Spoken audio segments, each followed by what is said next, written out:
मंच, मन्नू भाई, राहुल भाई, कांदिली के तमाम बुजुर्गों, नौजवानों और साथियों, मन्नू भाई ने मुझे अपने बाजू कुर्सी के ऊपर बिठाया। उनका इरादा था कि मैं नीचे पीछे गिर जाऊं करके, क्योंकि उनकी नाराजगी है कि मैंने उनके घर के सामने का नहीं लिया हूं करके। लेकिन ये बात सही है कि मैं कुछ साल पहले यहां पर आया था और जो मोहब्बत उस वक्त मैंने देखा था वो मोहब्बत आज भी आप लोगों के अंदर बरकरार है। ये किसी भी राजनेता के लिए, किसी भी सियासतदान के लिए एक बहुत बड़ी बात होती है कि लोग आपसे इतनी मोहब्बत करते हैं। ये बात सही है कि कुछ काम जो है वो पहले ही हो जाना चाहिए था, लेकिन एक खासदार जब चुनकर आता है तो वो 5 साल का खासदार होता है और मैं जो है वो सिर्फ 3 साल का खासदार रहा हूं। क्योंकि वजह यह है कि जब मैं चुनकर आया 2019 के अंदर, तो फौरन उसके बाद कोरोना आ गया और कोरोना में 2 साल हमारे पूरे बर्बाद हुए। 2 साल हमें 1 रुपये का भी कोई फंड नहीं दिया गया। मोदी साहब के पास हम जाते और ये कहते हैं कि साहब हमारे को हमारे गांव के अंदर रास्ते बनाना है, ड्रेनेज का काम करना है, तो हम कैसा करें? तो वो बोलते मैं जैसा भाषण देता हूं सिर्फ भाषण देते रहना कहते हैं। तो आज 3 साल के अंदर जितने काम हम कर सकते थे हमने पूरी कोशिश की और ये बात बिल्कुल सही है, मन्नू भाई ने जो बताया है कि जब चुनाव आता है तो आपका एक राजनीतिक पक्ष होता है जिसकी तरफ से आप खड़े रहते हैं। और दुर्भाग्यपूर्ण चुनाव के वक्त में सबसे पहली जो बात निकाली जाती है कि उम्मीदवार की जात क्या है, धर्म क्या है, मजहब क्या है, तो लोग कहते हैं कि ये मुसलमान है, ये दलित है, ये मराठा है। लेकिन चुन के आने के बाद ना उसका कोई राजनीतिक पक्ष रहता है, ना उसकी कोई जात रहती है, वो सबके लिए काम करना चाहिए। और यही इरादे से मैंने पिछले 3 सालों में कभी ये नहीं देखा कि किस गली के अंदर काम करना है, उस गली के अंदर कौन सी जाति के कितने लोग रहते हैं। आज आप लोगों को यकीन नहीं होगा,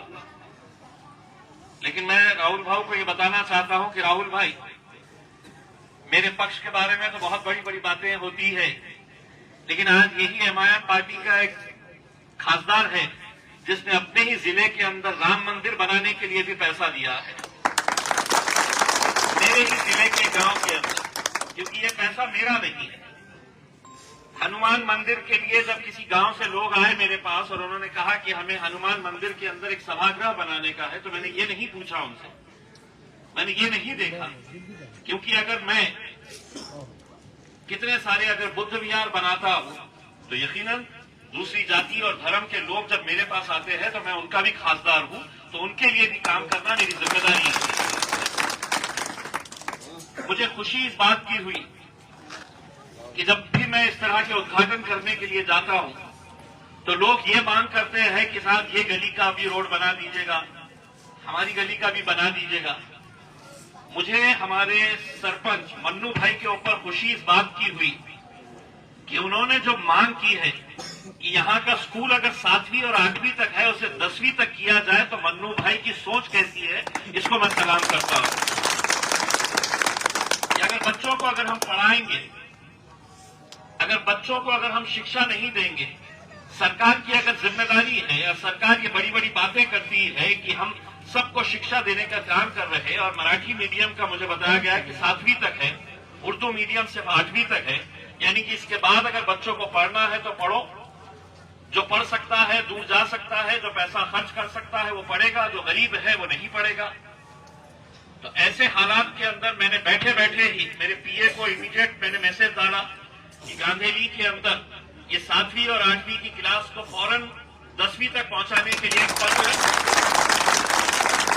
पत्र जिले परिषद को देकर उसे फॉरवर्ड करें। दूसरा ये है कि आपने ये मांग की कि अस्पताल है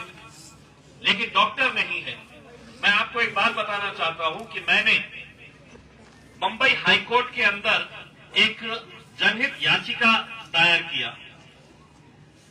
और मैं वकील नहीं हूं, पेशे से मैं वकील नहीं हूं, ना मेरे पास लॉ की डिग्री है, लेकिन मैंने जो जनहित याचिका PIL जो फाइल किया तो उसमें यह बताया कि 2 साल के अंदर, कोरोना के 2 साल में जितने लोग मरे हैं वो हर कोई उस बीमारी से मरा है, उस वायरस की वजह से मरा है, कोरोना की वजह से मरा है, ऐसा नहीं है। हकीकत यह है कि बहुत सारे लोग इसलिए मरे कि गांव के अंदर अस्पताल की बिल्डिंग तो खड़ी है लेकिन वहां पर डॉक्टर नहीं है, वहां पर ऑक्सीजन नहीं है।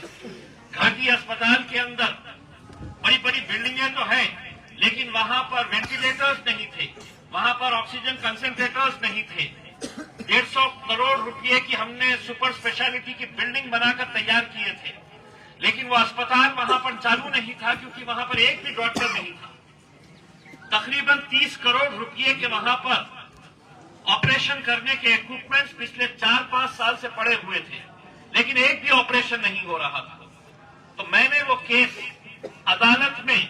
खुद वकील बनकर मैं खड़े रहा, अदालत से लड़ा। तो आज मुझे खुशी है कि वो 150 करोड़ रुपए की जो बिल्डिंग पिछले 5 सालों से बंद थी, अब उसके अंदर ऑपरेशन होना शुरू हो गया है पूरे डॉक्टर के अपॉइंटमेंट से। 10,500 पोस्ट निकाले गए हैं, उसके अंदर डॉक्टर्स है, नर्सेज है, टेक्नीशियंस है, फार्मासिस्ट है, जितने भी हॉस्पिटल के लिए 10,500 पूरे महाराष्ट्र के अस्पतालों के अंदर। और जो वो ऑर्डर निकाला गया है उस ऑर्डर के ऊपर लिखा गया है की औरंगाबाद उच्च न्यायालयाच्या आदेशाप्रमाणे PIL number 47/2021 Syed Imtiaz Jaleel versus government of Maharashtra, यानी कि 10,000 पोस्ट अगर पूरे महाराष्ट्र के अंदर आज भरे जा रहे हैं तो तुमको भी इस बात का अभिमान होना चाहिए कि ये मेरे खासदार इम्तियाज जलील ने यहाँ पर इस अस्पतालों को शुरू किया। अब हमने जब 150 करोड़ रुपए की बिल्डिंग हमने बना दी है, 150 करोड़ की बिल्डिंग के अंदर काम शुरू हो चुका है, तो मैंने अदालत को यह कहा कि साहब अगर हमने अपने ग्रामीण अस्पतालों को अगर हमने मजबूत नहीं किए तो सारा लोड जो है यहां पर अगर किसी की डिलीवरी करवाना है, किसी का ऑपरेशन करवाना है, करोड़ों रुपए की बिल्डिंग बन के पड़े हुए हैं लेकिन डॉक्टर्स ही नहीं है वहां पर। तो अदालत को मैंने ये कहा कि अब हमने शहर के जितने अस्पताल हैं उसके लिए तो हमने काम कर चुके हैं